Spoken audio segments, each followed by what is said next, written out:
महाराष्ट्रातलं राजकारण सोयीनं असं चालवलं जातंय, फिरवलं जातंय, नाचवलं जातंय, वागवलं जातंय, असं नाही का? ईडीचे अधिकारी ज्यावेळेस भाजपच्या जवळची लोक असतील त्यांना का नोटिसा जात नाहीत, त्यांची का चौकशी होत नाही, त्यांना का त्या ठिकाणी पहाटे त्या ठिकाणी ईडी चहा प्यायला जात नाही? महाराष्ट्रासह देशामध्ये घाणेरडे राजकारण होतंय, सोयीचं सुडाचं राजकारण होतंय आणि तरीही लोक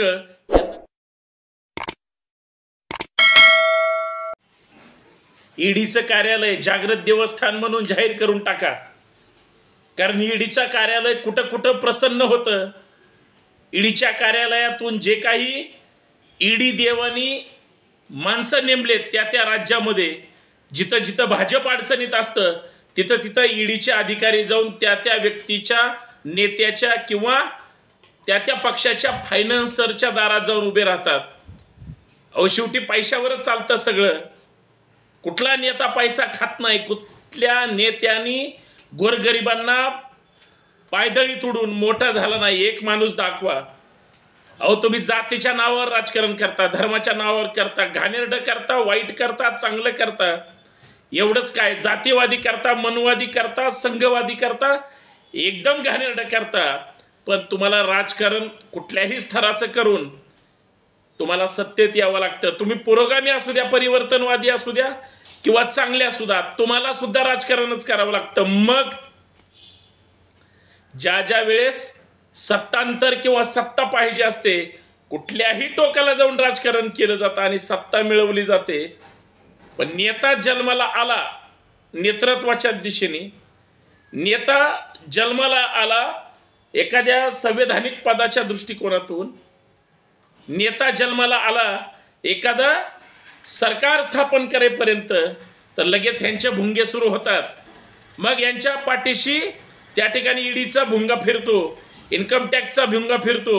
वेगळ्या वेगळ्या गोष्टीतून प्रत्येक नेत्याला, कार्यकर्त्याला, एखाद्या पक्षाच्या प्रमुखाला, एवढंच काय हितचिंतकांना सुद्धा त्या ठिकाणी टार्गेट केलं जातं. आणि याच विषयावर आपल्याला चर्चा करायची मित्रांनो. जयजी जाऊ.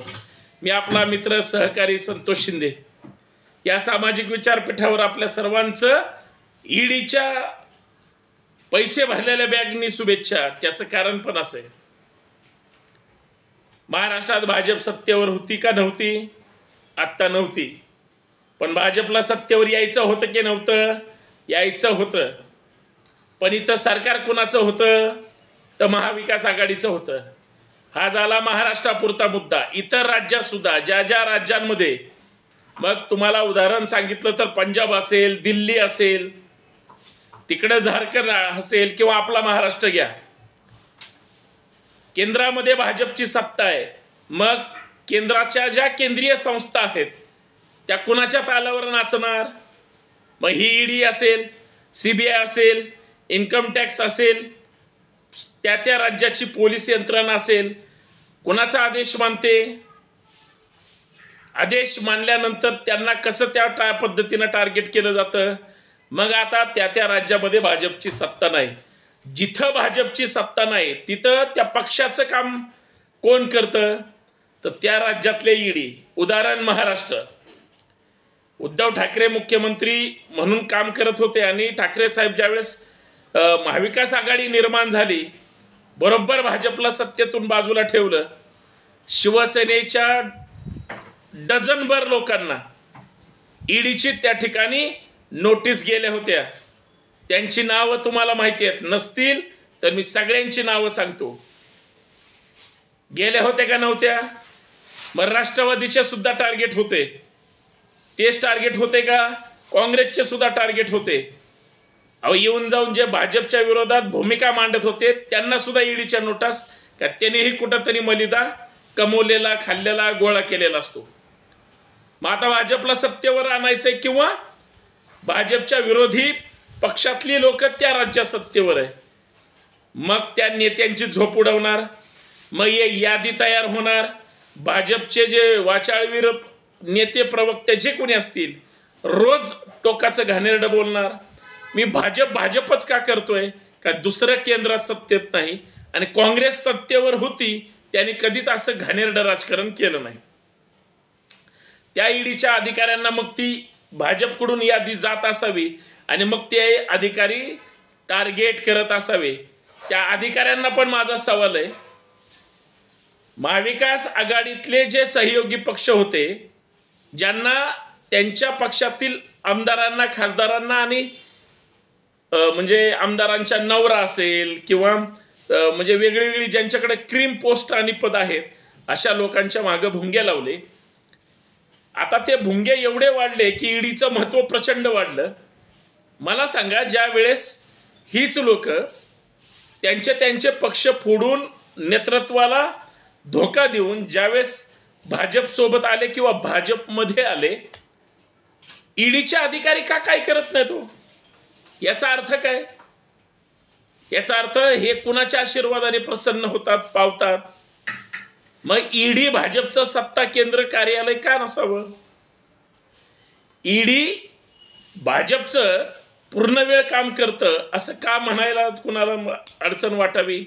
त्याचं कारण सुद्धा असं आहे, शिवसेनेच्या ज्या लोकांना ईडीची नोटीस होती आणि नंतर ती भाजप सोबत गेले शिंदे साहेबांनंतर आणि सरकार हे झालं, नंतर त्यांना म्हणजे अगोदर ते सोम्मा या नावाचा व्यक्ती सतत शिवसेनेच्या उद्धव ठाकरेंपासून सगळ्यांना टार्गेट करायचा. ज्यावेळेस टार्गेट होत होते किंवा त्यांना नोटिसा जात होत्या, आनंदराव अडसूळ असतील, भावना गवळी असतील, ते विनायक जाधव असतील, जे यशवंत जाधव, जे कोणी लोक असतील, त्या हे मी बोटावर मोजणे एवढे सांगितले, अजून अर्धा डझन नावं आहेत. ह्या लोकांना आता ईडीच्या नोटिसा गेल्यात किंवा कारवाई सुरू आहे असं का कुठंच दिसत नाही? मग का नसेल ईडीचं कार्यालय? पैसे टाकून जागृत देवस्थान, हा झाला एक मुद्दा. मग तशीच राष्ट्रवादीच्या मागे होती. बऱ्याच जणांनी सांगितलं होतं की मागची दिवाळी म्हणजे नुसतं गाडी भरून पुरावे, हे सगळे भाषा तुम्हाला शब्द माहिती असतील. पण ह्या सगळ्या ह्याच्यामध्ये ज्यावेळेस ह्यांचं आणि भाजपचं टोचन झालं, झंगाट झालं, त्यावेळेस मात्र हे शांत झोपायला ह्यांना तिकडे वेळ मिळाला किंवा झोप लागते. याचा अर्थ काय? याचा अर्थ महाराष्ट्रातलं राजकारण सोयीनं असं चालवलं जातंय, फिरवलं जातंय, नाचवलं जातंय, वागवलं जातंय, असं नाही का? ईडीचे अधिकारी ज्यावेळेस भाजपच्या जवळची लोक असतील त्यांना का नोटिसा जात नाहीत? त्यांची का चौकशी होत नाही? त्यांना का त्या ठिकाणी पहाट त्या ठिकाणी ईडी चहा प्यायला जात नाही? कारण असं आहे,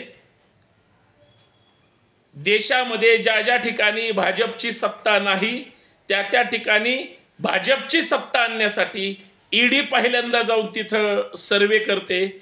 ईडीच्या माध्यमातून भाजपच्या विरोधी पक्षांचा एक सर्वे केला जातो. भाजपच्या लोकांना जे सोयीचं वाटतं त्या मतदारसंघातल्या भाजप विरोधी पक्षातल्या पैसेवाल्या लोकांना टार्गेट केलं जातं, केसेस फाईल होतात, ईडी चौकशीला बोलवलं जातं, वेगळ्या भुंगे मागे लागतात आणि मग तिथं तो पक्ष कमजोर होतो आणि भाजपचे नेते मग उन्माद किंवा आत्मविश्वासाने फुलटू फटांग होतात आणि ते सांगतात बघा हे कसे भ्रष्टाचारी आहेत. आणि मग तिथं ईडीचा विजय होतो आणि ईडीच्या माध्यमातून भाजप विजयी होण्यासाठी प्रयत्नशील असते. एवढं सगळं राजकारण भाजप पेरतंय, लोकांना कळत नाही. मगाशी मला मित्र म्हणाला, अरे महाराष्ट्रामध्ये आता ग्रामपंचायतीच्या ज्या झाल्या त्याच्यामध्ये सत्ताधारी महाराष्ट्रातले भाजप, शिंदे गट आणि अजित पवार गट हे एकदम जोरात आहेत. यांच्या जागा, अरे म्हणलं दादा हे ठरवलं कुणी? जिकडं खोबरं तिकडं चांग भलं असतं.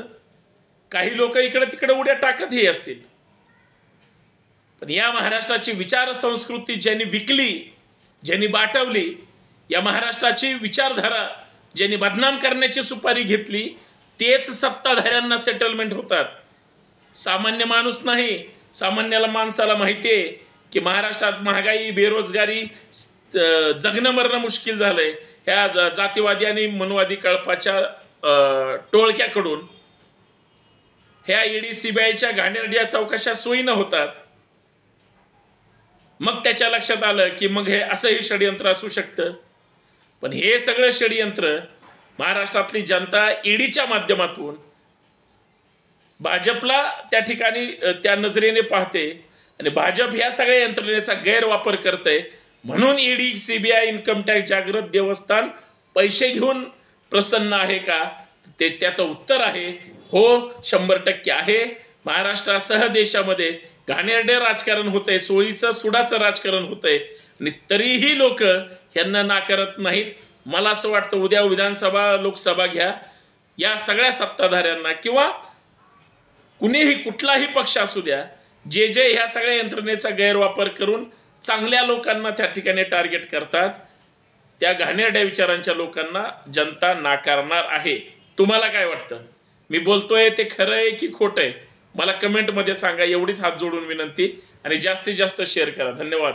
जय जिजाऊ, जय महाराष्ट्र, जय शिवराय.